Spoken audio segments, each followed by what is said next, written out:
కోర్కెలు తీరిన రాజకీయ నాయకుడు, వ్యూహాలు ఎత్తుగడల్లో చాణక్యుడు.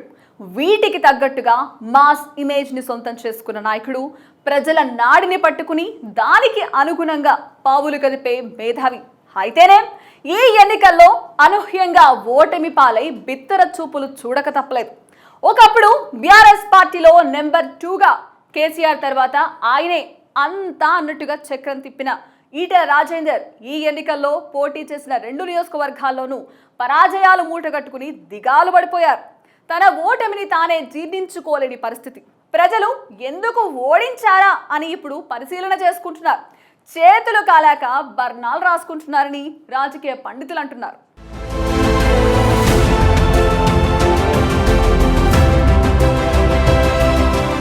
ఎప్పుడు ఎన్నిక జరిగినా అక్కడ ఈటెలదే గెలుపు. నియోజకవర్గం మారినా ఇప్పటికీ 7 సార్లు వరుసగా అసెంబ్లీకి ఎన్నికయ్యారు. 2021 ఉప ఎన్నికల్లో ఓడిపోతారనే ప్రచారం సాగింది. గులాబీ బాస్ని ధిక్కరించి ఎమ్మెల్యే పదవికి రాజీనామా చేసి ఉప ఎన్నిక తెప్పించారు. పార్టీ మారారు, కానీ కారు దెబ్బకు ఈటెల ఓటమి ఖాయమని అందరూ భావించారు. అయితే అర్జునుడిలా పద్మ వ్యూహాన్ని ఛేదించి విజయుడిగా నిలిచారు.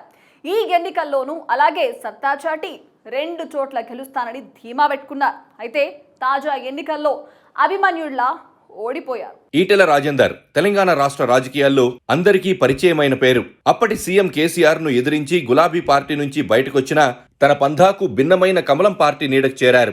ఆ పార్టీలో చేరాక తన సొంత జిల్లాకు చెందిన నాటి పార్టీ రాష్ట్ర అధ్యక్షుడైన బండి సంజయ్తో పొసగకున్న తాజా ఎన్నికల్లో తాను ప్రాతినిధ్యం వహిస్తున్న హుజూరాబాద్తో పాటు సవాల్ విసిరి మరీ గజ్వేల్లో కేసీఆర్ పై బరిలోకి దిగి 2 స్థానాల్లోనూ ఓటమి పాలయ్యారు. అటు కమలాపూర్ నియోజకవర్గం నుంచి ఇటు హుజూరాబాద్ నుంచి వరుసగా 7 సార్లు గెలిచిన విజేతగా తెలంగాణ రాజకీయాల్లో ఈటెల రాజేందర్ ప్రత్యేక స్థానం సంపాదించుకున్నారు.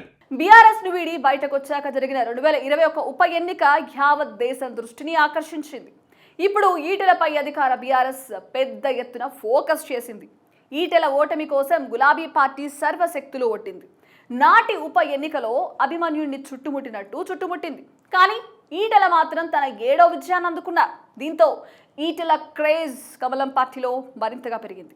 రోజులెప్పుడు ఒకేలా ఉండవు. ఓడలు బండ్లవుతాయి, బండ్లు ఓడలవుతాయి.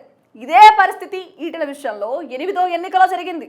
ఇంతకాలం ఎదురులేని మనిషిగా నిలిచిన ఈటెల తాజాగా ఎన్నికల్లో చతికిల పడిపోయారు. తన పైన ఎవ్వరూ అంత ఫోకస్ చేయకపోయినా తాను నమ్ముకున్న హుజూరాబాద్లో ఓటమి పాలయ్యారు. అక్కడి ఓటర్లు విలక్షణ తీర్పునిచ్చారు. 2018 ఎన్నికల్లో ఈటెలపై కాంగ్రెస్ నుంచి బరిలోకి దిగి ఓటమి పాలైన కౌశిక్ రెడ్డిని బీఆర్ఎస్ అభ్యర్థిగా ఈసారి ఎన్నికల్లో గెలిపించి పట్టం కట్టారు.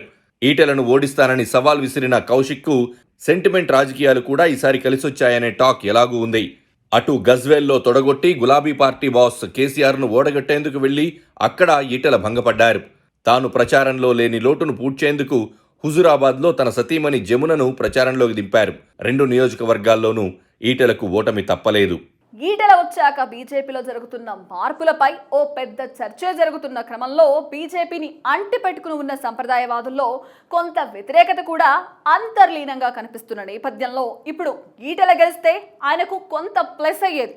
కానీ అలా జరగలేదు. ఇప్పుడు ఈటెల రీగెయిన్ కావడానికి తన శైలిని కొంచెం మార్చుకోవాల్సి ఉందని ఆచి తూచి అడుగులు వేస్తేనే రాజకీయాల్లో ఇప్పటి వరకు తనకున్న ప్రత్యేకతను కాపాడుకోగలుగుతారనే వాదన కూడా వినిపిస్తోంది. ఇక 2 నియోజకవర్గాల్లో ఓటమి ఈటెల రాజకీయ జీవితాన్ని కొంత సంక్షోభంలోకి నెట్టింది.